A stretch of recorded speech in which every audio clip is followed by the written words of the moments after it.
Welcome to Swisspreneur, a podcast about startup stories and hands-on learnings from experienced entrepreneurs. My name is Sylvan and I will be your host. Today we're here in San Francisco and we'll meet with Markus Okumus. He's a serial entrepreneur and co-founded the ventures students.ch and the Fashion Days Group, a successful e-commerce business. Nowadays, he's focused on early-stage startup investing with his own fund, Canopei Capital.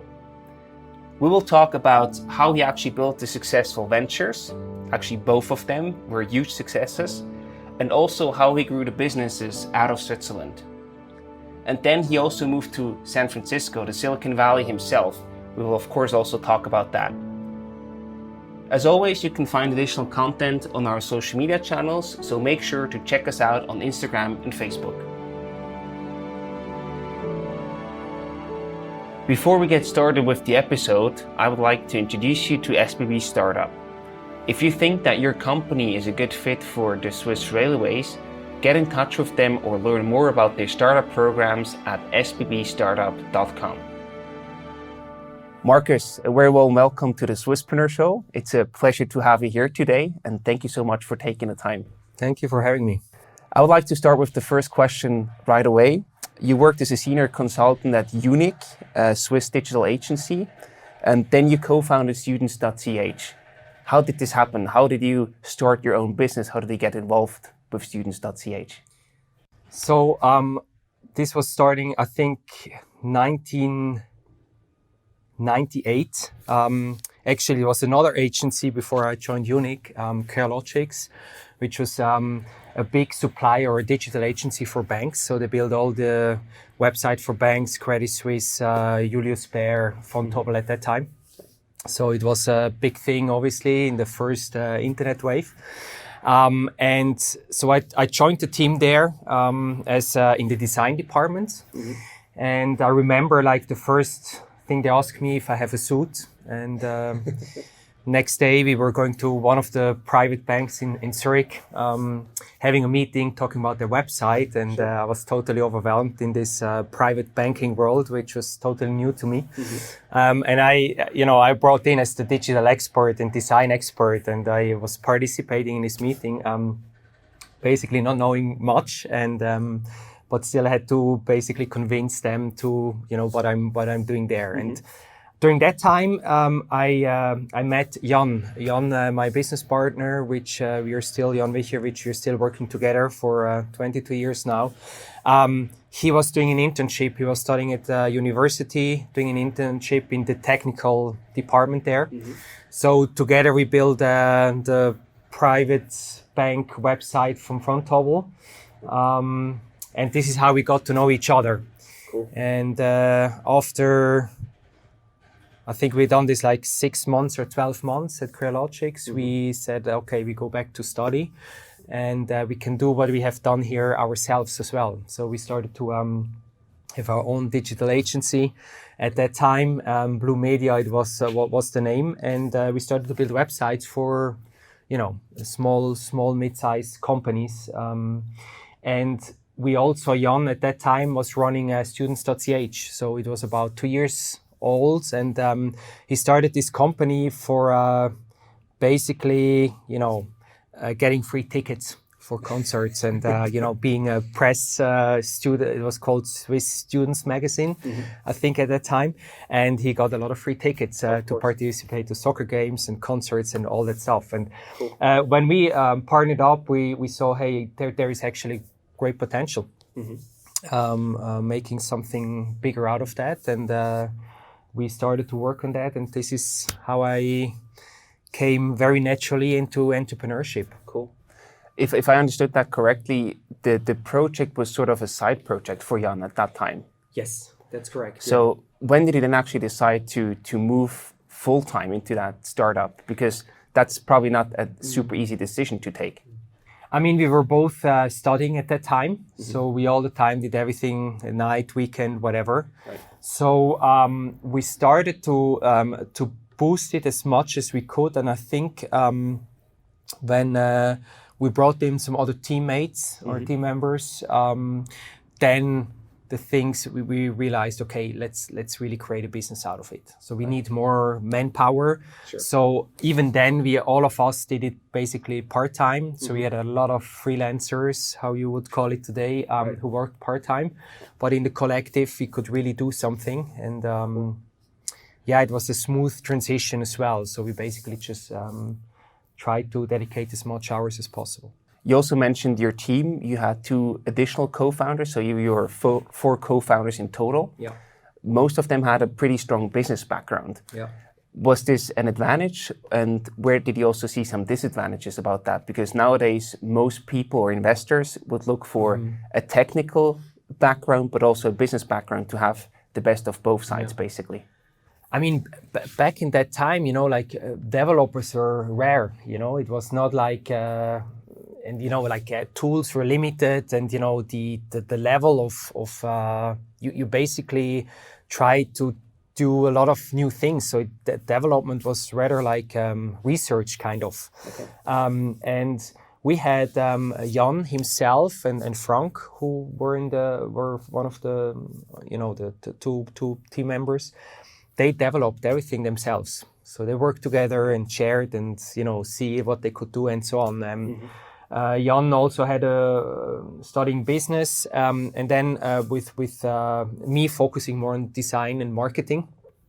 That piece, everything was branding, corporations, partnerships, and then Audi came in, where he really focused on partnerships like how we called them at that time, premium partnerships like banks and telecommunication companies who basically sponsor and finance what we're doing. So it was, at the end of the day, it was a good mix of skill set on the table. So we basically could do everything ourselves, which was efficient because we didn't have external costs. Absolutely. Yeah.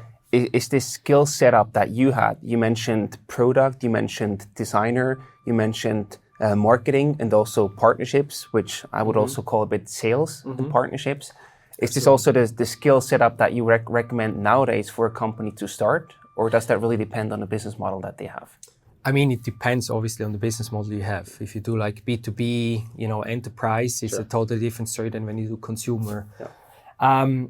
In general, I think sales is a very important component from day one. I think a lot of people or startups or entrepreneurs think like they just build an amazing product and the product is selling itself, which in some cases is really happening. But in most of the cases, it's a lot of hustling. And what I say, as you do like R&D, with a product, it's almost like you have to do the same on the sales side, because you have to figure out what are the best target audience, what are the best channels, what is the message which you communicate to what channel. So there is a lot of testing these days because it's so optimized.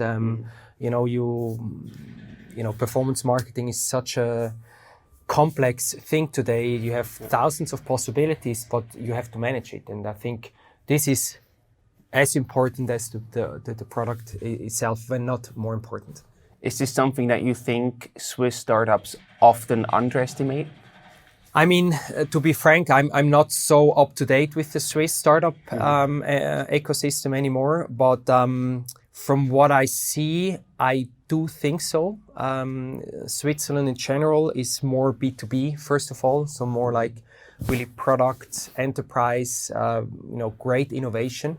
And then you have totally different sales cycles. So I think we are much more focusing on direct-to-consumer businesses, which is then obviously a complex topic. So I cannot give you a clear answer because also it super depends on the product. Yeah. Then one day with students.ch, you scale it up successfully, and you were walking through Zurich's main station. And there you saw something pretty cool. Can you tell us what you saw and how this made you feel in that moment? So yeah, this was an amazing moment. I remember. So we partnered with UBS at that time, also one of our main core partners, which was big thing at that time. So a big bank, before everything started to shake in that industry a bit. And I was walking through the main station, and one moment I was staying in the main hall. There is a main hall with a big billboard, and it was an ad of UBS promoting students.ch, the partnership we had. And there was a student sitting in front of a desk, and on this desk was a desktop, and in front of this desktop was the students.ch website. And then I stood there and look up, and then you think like, hey, this design we did all together and programmed it, and now it's scaled up on a big billboard, which was fascinating because, like, you develop and work on day and night on these little pixels and move them left and right, and suddenly you see it on a big billboard in front of you. And this was definitely a super emotional moment. Staying there, all the traffic left and right, and you lose time, and you look up there, and it was a cool moment. It really made it tangible because with digital products, it's all the time hard to really have a sense of feel the product. Absolutely. Then in 2007, after your successful scale-up, you sold your company to Axel Springer. That was a pretty big success story for Switzerland as a startup ecosystem. And I think a lot of people also read about that and probably were inspired by that story. Can you tell us, how did this sale happen? And was this also always your intention to actually sell the company? Because you also had investors on board, for example. So at that time, there was a lot of things going on in the market, especially publishers. They started to be very active in shifting to digital.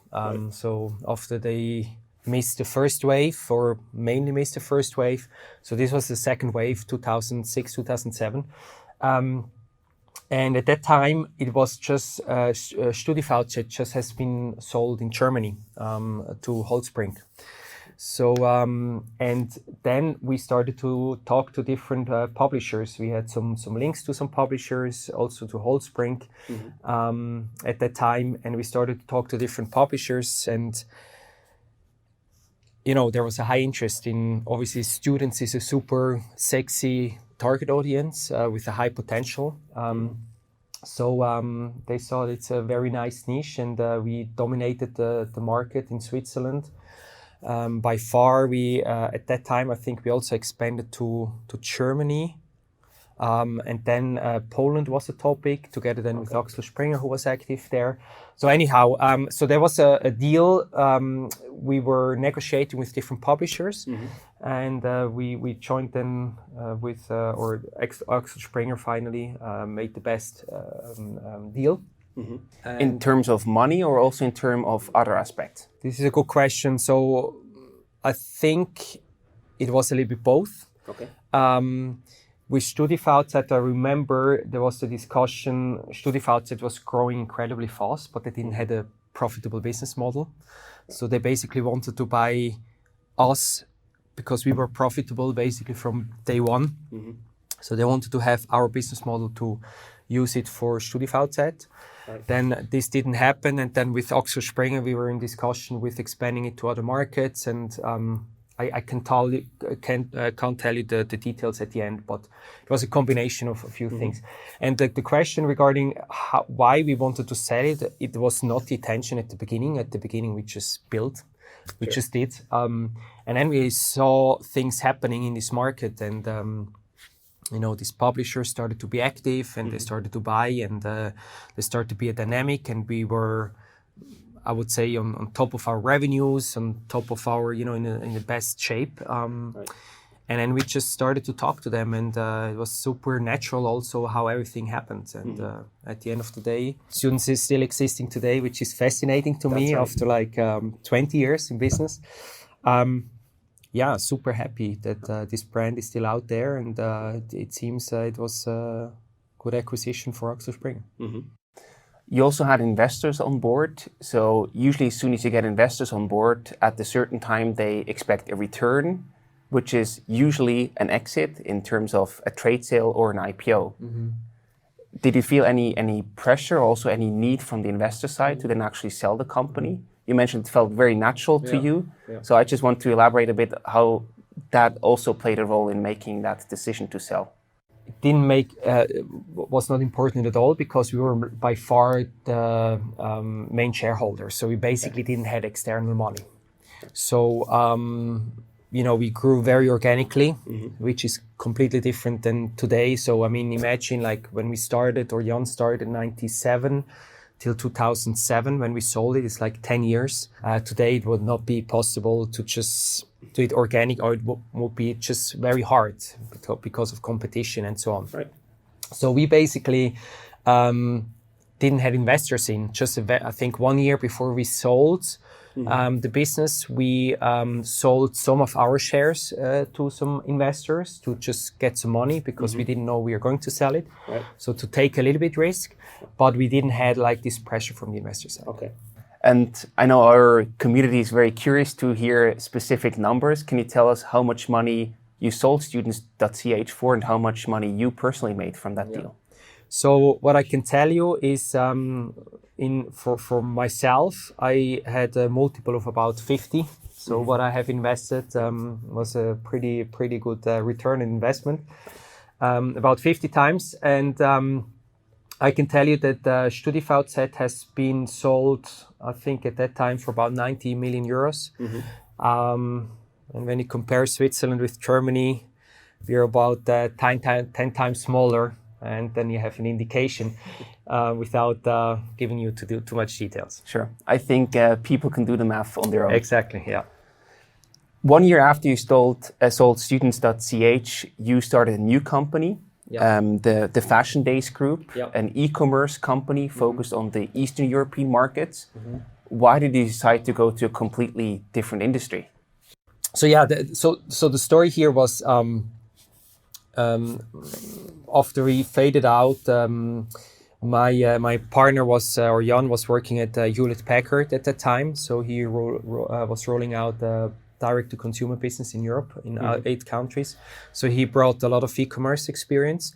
I was helping with some during earn-out period, integrating students into Axel Springer, then fading out. And then we said, okay, what could be a next hot topic? And we started to do a lot of research. And one of the research we did was Eastern Europe. So we had a friend who was investing in the eastern part of Europe, in agriculture. And I was traveling with him to those markets, the beginning to Romania and Hungary. And then we started to look into these markets, what is going on in the online sector. And we realized that, it was just like US, what is happening in US is happening in Europe about like 2-3 years later. And then same thing happened from Europe to Eastern Europe. So at that time, you can imagine like credit card, that people were not trusting paying with credit cards online. Exactly. So in Europe, this was catching up. Everybody was booking flights, everything online with credit cards. And at that time, this was not happening in those markets. So you could see this is going to happen. The question is when it's happening. And what we did is we started actually 5 different companies' projects to really figure out what is getting traction. So we obviously started a students platform. We had a dating platform, like a Parship kind of model. We were selling secondhand notebooks, contact lenses, and also fashion. So and fashion was a business we saw, like Vente Privée. At the end, these were all copycats, also happening in Switzerland, Germany, everywhere. Right. And we didn't know anything about the industry. We didn't know the markets. So we just started this company or these projects, took some money, hired some people. I was moving to Romania, living there for a couple of months, and we started to launch all these projects. And then you basically could see what is getting traction.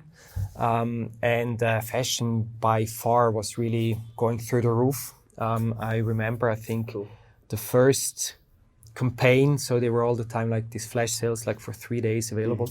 And I think we were selling Calvin Klein T-shirts, and I think we sold in the first day, like the first 2 days, 20,000 euros in sales or something. Whoa.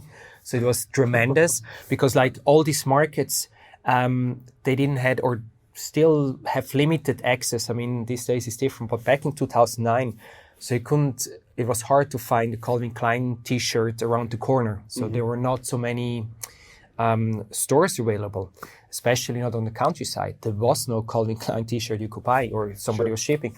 And then we obviously had a price discount. So it was super affordable because it was all season. Boom, it was really going through the roof. And then we scaled, we basically shut down all the other businesses, took all the employees. I think the contact lens business, we gave it to the employees. They still run it today, I think. We just focused on that. And I think we grew to 800 employees in 3 years in 10 markets. That's very impressive. Was quite a ride. And we expanded super fast in other markets because some players were popping up. And then we had started to have conversations with some guys from Czech Republic, which were also doing the business in Slovakia. So it was naturally that we super fast expanded and we wanted to become market leader, which we became after like 2 years in business, basically. That's an amazing story. Before we talk more about this amazing story, which is, I think, a bit unknown in Switzerland, I would like to go back to the point where you say you started 5 businesses in parallel to find out what actually gets traction. Yeah. This, I imagine, is pretty hard to manage all at the same time because you don't have a full focus. How did you really successfully manage these different businesses all at the same time to get enough traction on one business that you can actually then pursue full time? I mean, at the end of the day, it was not successful. So this is why we shut down all the other businesses. But one was, so still. But it was super challenging. I mean, we had basically a project owner for each company. So it was kind of an incubation. So we hired these people, say, okay, Silvan, what do you want to do? Or are you interested in this or that? And say, this. We also acquired a team who was doing a business before. So we really did... I was not familiar with the business incubation, but this is basically what we did. And I remember those days when it was super challenging, you had a meeting about dating, 2 hours. And then you switch to fashion. So, and how we call it switching costs was taking about 50% of the capacity because you just try to dive into these different verticals. And it's so hard for your brain to process. And then within that vertical, you can just scratch the surface because you will never be able to really deep dive into a certain vertical, which if you want to do something right, you really have to dream it day and night. And this was not possible. And this was one of the challenges that we had to, luckily had one horse, which was really running super fast, and we just, focus on that one. Is this a setup that you would recommend new entrepreneurs, first-time entrepreneurs to pursue as well, to launch several businesses at the same time and see which one gets traction? Or is that something that probably only makes sense if you have previous experience and also previous earned money that you can actually invest yourself? That's a good question. In my point of view, maybe not launching different businesses, but if you have a product, what I would do is do 10 different landing pages on the 10 different brands, different pricings, promote the product a little bit in a different way, see what is getting more traction, and then reverse engineer it, start to develop the product more in that direction. What you don't want to do is working 2 years on a product. You're super convinced that people are buying it for X price, and then they don't. What are you doing? Exactly. So the earlier you know that a certain product with this price tag, I can sell it, and you see this a little bit with Kickstarter models. I think this is a very good example, that you see early traction and you see, okay, people are buying this water for $5. Sure. So this is definitely something I would highly recommend. Really see what very early, being out in the market, knowing what is getting traction, and then adapting the product towards that. So I think that goes in the same direction as you mentioned before, R&D for sales and marketing. Yes, sort of. Yes, exactly. Yeah. Cool. Then you talked about the scale up that you produced, 800 employees in 3 years. That's crazy growth from the employee side. Also, your revenue grew rapidly. Yeah. How did you manage and produce this very fast scale up? Oh, this is a very good question. I mean, it was almost not manageable. Again, like we had with Jan, we had a good split. So Jan basically was really working on the core. Like we had like a central organization with logistics and operations and everything, ERP and whatever in Romania and Bucharest. So he was ensure operational excellence, and then I was more like front runner in the market. So I was going in a new market, meeting lawyers, accountants, country managers, hiring people, and trying to set up those markets. But it was just like it was. We had just interview days. We interviewed like 10. Flew in a city, interviewed 10, 12 people, take a decision, flew out. It was crazy. But also from the logistic point of view, I mean, we basically never could build a logistic to handle all the goods we were selling. With this $15,000 or $20,000 sales of the first campaign, we got this. Products shipped in. Sometimes they were not in a good condition, and we had returns. So like 25% of all the stuff came back, and we uploaded. We had 8 photo studios. We uploaded every day about 5,000 pictures, 500 new products every day. Translated those in 7 languages with 5 currencies. Had a bunch of people retouching pictures. In the photo studios, just models coming in, photographers taking pictures, retouching them, translating them, describing the product, shooting them out. Was crazy, and it was, it was just how I call like creative problem solving, which I think is one of the most important skills for an entrepreneur. Because rationally you can never run a business. It's impossible to manage a business like this. It's like with the time frames, and we built stuff in our warehouse before we got permission. Because we had no choice. We had to take the risk. Otherwise, we just had a huge backlog in serving customers. So it was a ride. Absolutely. Yeah. And then, I mean, basically, you also sold this company also in 2011 and to a South African company, Naspers. How did that happen? Was this your intention after you had already sold your company, students.ch before? Was this your intention to sell Fashion Days Group as well, or did that also more happen by accident? This was more the intention. So first of all, we saw that we believed at that time that all the big players from Western Europe will roll over to the East. So we were kind of in a hurry to really build up markets leadership. And then our business became way too big for our investors in a sense of we had a huge working capital.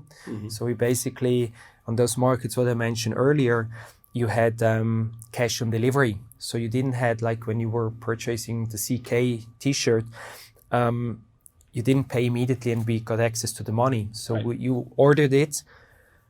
Then I had to basically go to the supplier, buy the product because we didn't carry it on stock. Was kind of the business model. So I had to do prepayment because we were new in the market. So I had to pay the t-shirt, had to get it shipped to our warehouse, then ship it to you. You were not at home, taking it back. So it took us, I can't remember, 3-4 weeks until we really could collect the money. So the more we sold, the bigger became this huge avalanche ahead of us, working capital, to basically buy out revenue. So we had like this revenue, but we needed money to pay out to realize the revenue. Sure. And this was a big stretch for our investors and ourselves. So we knew that if we want to grow on that pace, we need, a strategic player basically coming in. And we started to have a process looking for a strategic player. And Naspers, which is the third biggest e-commerce player globally, after Alibaba and Amazon. So they're, for example, main shareholder of Tencent in China. So they basically bought in all emerging markets businesses together, like classifieds and e-commerce businesses, including central and eastern part of Europe. So it was a very natural process. They basically consolidated everything. So today, Fashion Days is part of basically the Amazon of Southeast Europe. So it made a lot of sense that they came in because there were a lot of synergy effects, which is super relevant in e-commerce business due to you have to be super efficient. So it was an initial process which we started together agreed with the board and investors to go that road, and we had a company supporting us in this process, and we did it. And then after that, we integrated the company for like 3 years into the group. Yeah. And how did that acquisition turn out in terms of money wise? Was it a better exit for you personally than students.ch? I mean, depends on how you look. It was about I think about 10 times bigger, approximately. But obviously there were more investors in. I think I personally had a multiple of 10 to 15, something like that on my investments. I invested as well in the business. So it was just another dimension. And in the group then, it was first time and we really saw what is really happening globally. Naspers super global, present everywhere, Kazakhstan, Pakistan, all over the globe, China, everywhere. So it was super exciting for us. Yeah. One very interesting thing I think you mentioned in the beginning is that you saw an opportunity, influenced by trends that you've seen in the US or also in Europe, moving to other places a bit later. Is that also something that you think still applies today in a more connected or also a bit more globalized world, that you can still capitalize on the trends that you see in the US, for example, coming to Europe 3, 4, 5 years later? I personally, I think you can debate about this. I personally think this is still happening, first of all, I think. But somehow I think it's gone. I believe that the business is just much more global these days. I mean, depends again what business you're in, but big players like Ubers and Lyfts and House and all these players, they just scale internationally when they're hungry they get capital, and you battle sooner or later these guys. I think that they acquire companies for an incredible price. I think this time is a little bit gone. At least what I see. I cannot speak for the entire market. But like with these big players, you can see they just aggressively go into markets and get a lot of cash to do so because there's so much liquidity on the market. But I think in Germany, I mean, you probably know better, it's still happening that there are some copycats and Absolutely. Probably it's still an opportunity. And But a bit less than back in the days. I think a little bit less than back in the days. This is what I feel, because there it was really like, okay, what is next? And then, and today I think what also changes is like every industry is, it was easier to identify big businesses back then than today. So today, each single industry is completely disrupted. So there you could see in the first wave, it was in publishing. So you knew, classifieds and students and whatever. And then e-commerce was a big topic, the whole e-commerce wave came and flash sales and fashion, Zalando and all these businesses. And then, suddenly you have it in each industry. So in transportation and in B2B and in food and in agriculture, and it's just everywhere these days. Because there is, how we call it, like a democratization of entrepreneurship as well. It's so easy to build a new company today. I remember in Fashion Days, we basically had each morning our website was blown up due to traffic.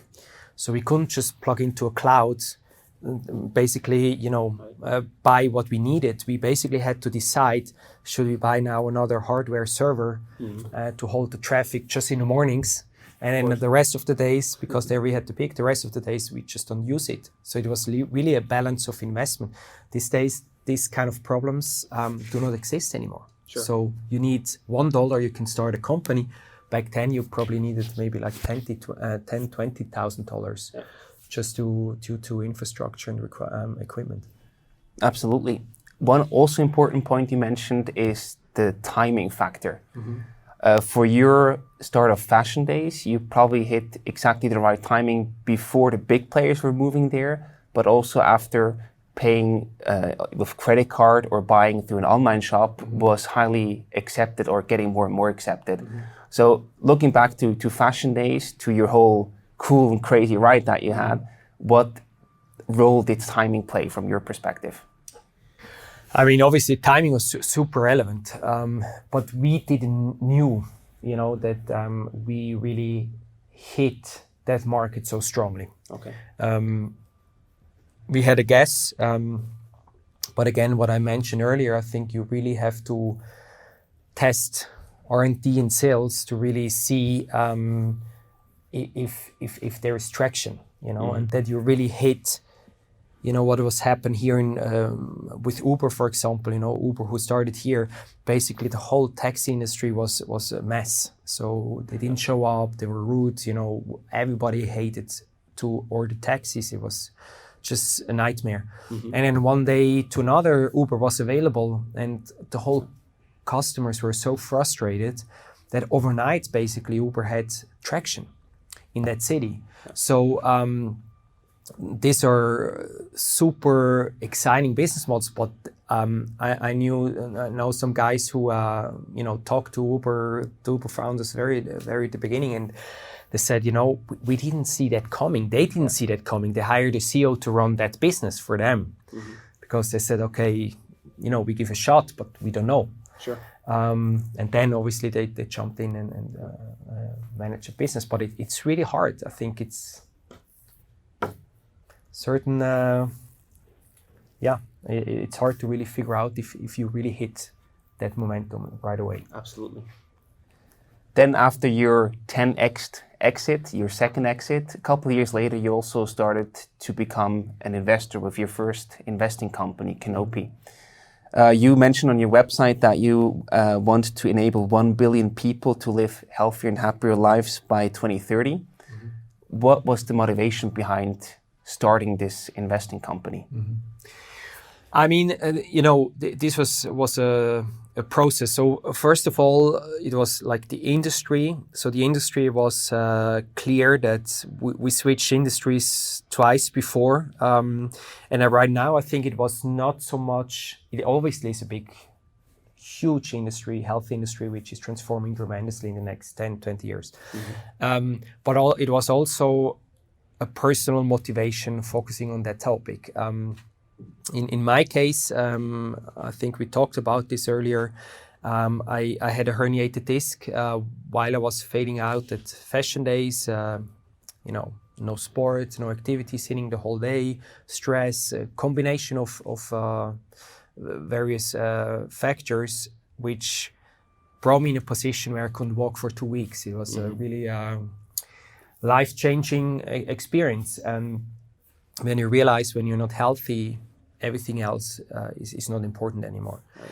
And, going that route and then entering, talking to doctors who wanted to do a surgery like within 1 week, telling me like I have a 50% chance that I feel better, making surgery on my back, which I said like, I don't want to do that. And chose to go an alternative route and realized how difficult that is. There is acupuncture, and I started to meditate, and I started to change my diet and more plant-based eating and so on, doing yoga, whatever is relevant for feeling better. But there is no support. There is super hard. You have to, call friends, say, do you know someone? It's just like, tough. It was tough for me, like as a young patient. Compare for an older patient, it's just almost impossible. So this was really personal experience, and this combined with our consumer-focused businesses, which we all the time did, and what we love, was clear that we want to do something in that space. This is why we also want to address or access 1 billion people, because we believe the end consumer is really the driving force in that shift, giving you tools and products which are easy accessible, that you can manage your health much better than today. So this was a combination of reasons. And the second questions, I think, was about from entrepreneur to investor, right? Or why to set up a fund. This is quite a transition, I have to say. At the beginning, we started an own project again. So we said, hey, we cannot just invest right now, which didn't get the traction we expected. And at the same time, we did one investment in this company in Baze in personalized nutrition. And we started to develop this idea how we can invest and build up an ecosystem in that space, owning this consumer-driven preventive health space, which a lot of things happening obviously here in the Bay Area. This is why I'm based here. My partner is based in Zurich and Berlin, covering Europe. So we really have a good understanding of what is going on in that space. And we love this idea, love to talk to entrepreneurs, which really appreciate that we have a similar path. So we have been there where they are today, and we have gone through that. We really know firsthand how it feels dealing with investors and getting money or not getting money. So they really appreciate that. And I think today we're really happy being in that role of supporting them and seeing super creative, amazing products every day, which honestly, I'm surprised like what people have in mind, and I couldn't do it myself. Before, you also mentioned the motivation was your you didn't do sports, you had an unhealthy lifestyle.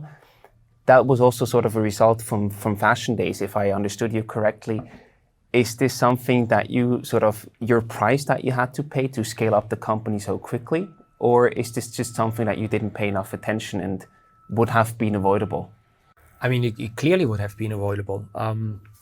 It was clearly a combination of different factors. It's like you do a lot of sport. If you just do a sport regularly and be active, then you reduce the risk tremendously. If you reduce your sugar consumption, if you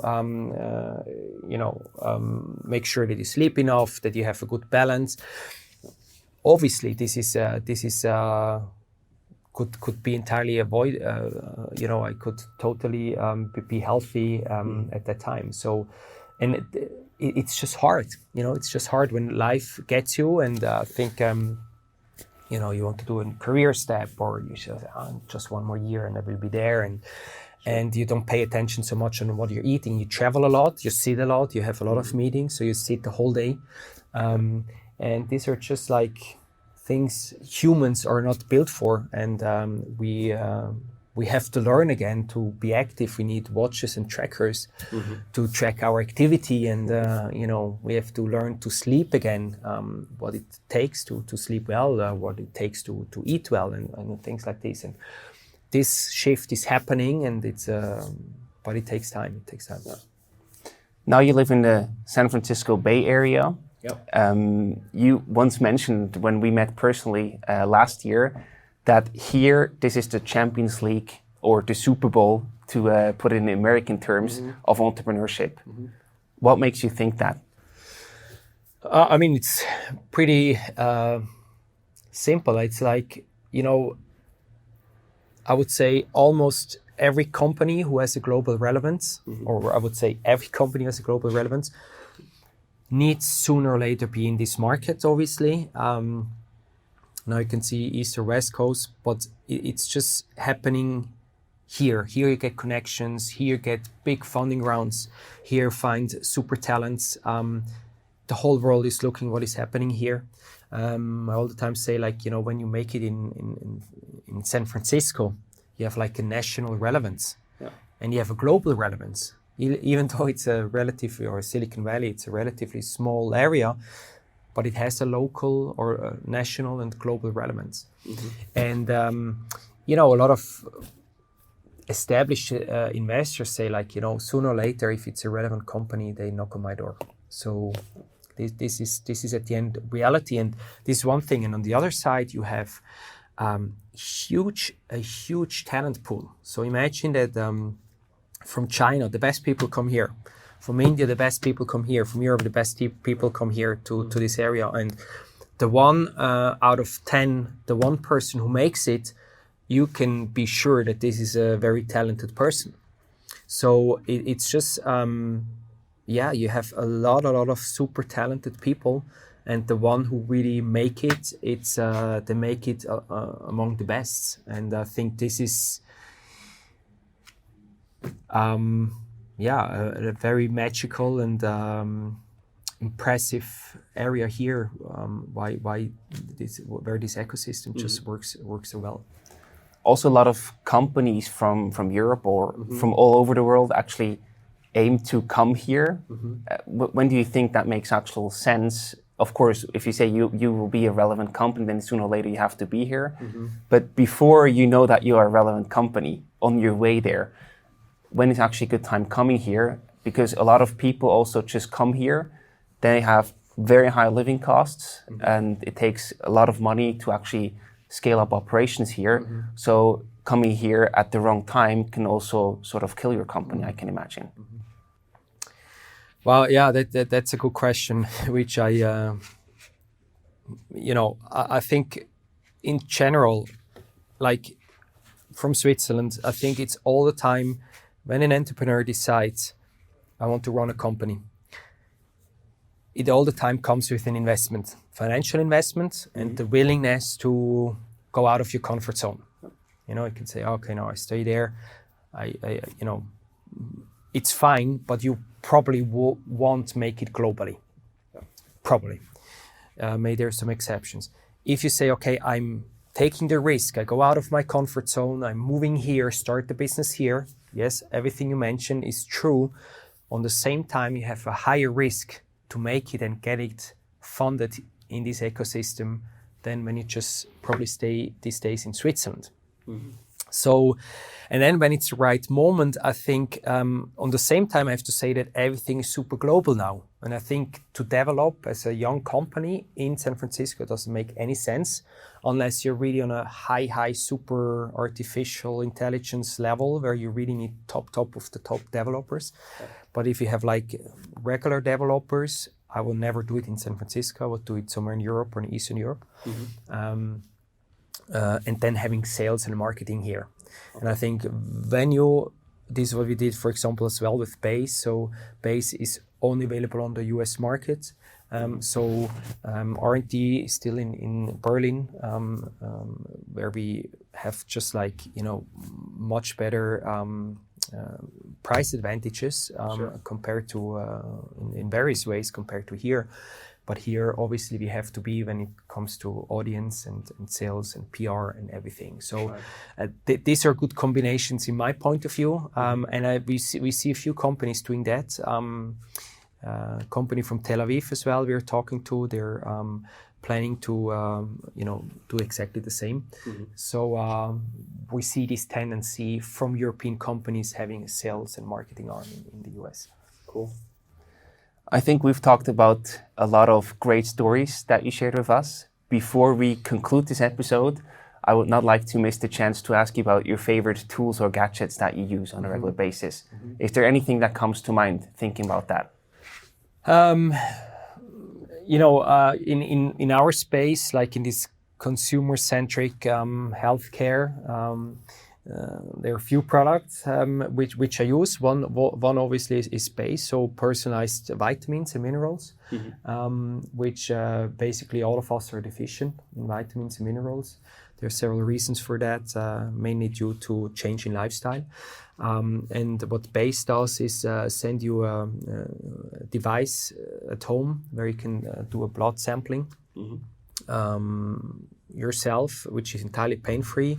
Send this device back to the labs, and you get all your results on your mobile, where you see where you're deficient. And then based on that, you get these personal packs where you really get what you really need. So it's really personalization is a big topic. So this is what I use. Then I just used the other week glucose monitoring. Real-time glucose monitoring. So obviously for diabetes, this is a big topic, when you have to inject how much insulin. So basically there is a company, Abbott, who has a device which you add to your arm. It's like sticks, permanently. Okay. So you can wear it for 2 weeks. It's the size of a bigger coin. And then you hold your phone here and you see your real-time glucose levels, and you learn, depends on what you're eating, how the glucose spikes, and then insulin comes in, so you start to understand your body much better. And I think everything what is continuously monitoring is super relevant for understanding our bodies. So these are devices I'm using, and then Apple Watch I'm using, phone obviously. Basic things. But we believe that much more things will help us to understand our bodies much better and eat more personalized than today. I think this is also a very authentic way of dealing with the tools that you either support or that you deeply care about. I think this is cool.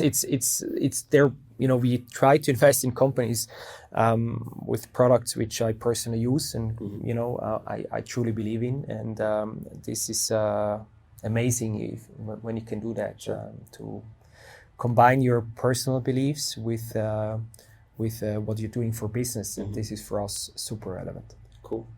My last question for this episode: are there any additional resources like books, blogs, or podcasts that you could recommend to our audience? Yeah, I have few podcasts I'm listening to. I think How to Build It. This is from Guy Ross. This is a cool podcast where you have a lot of quick learnings and what it really takes to build up a business. I think with amazing stories. I listen to Joe Rogan. Great episode with Elon Musk, for example, sometimes.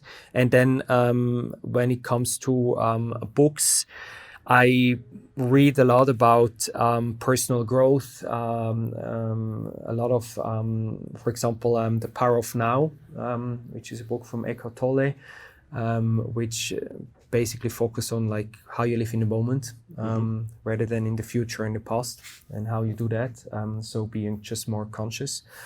These are things which I'm personally very interested in, but also for our businesses.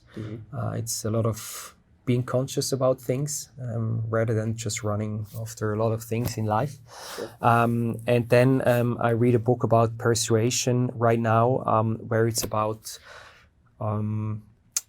when it comes to sales, how you talk to people, what are good techniques, and what are good ways to communicate and listen, and which is again super relevant for each entrepreneur, because they have to talk to investors and talk to clients and partners and so on. So the better they become in that, the more efficient is their business, or probably more successful is their business.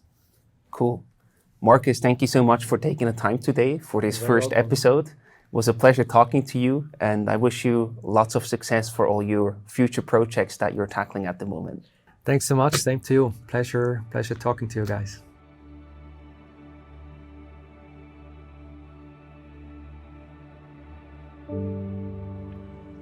Thank you very much for listening to today's episode. If you like the content that you just listened to, we would be thrilled to receive your rating on Apple Podcast. Next week, we will already be back with a new episode with Markus, where we will talk about hiring and managing people. Markus actually had to let go of 100 people in just one day. That was a super tough experience that he had to go through. But on the other hand, there have also been fun parts. For example, Markus met his wife during a job interview. We will talk about plenty of learnings that you can take away for your business, as well as Markus' personal experiences and stories. I'm sure that you don't want to miss this. So make sure to tune in again next week for an all-new Swisspreneur episode.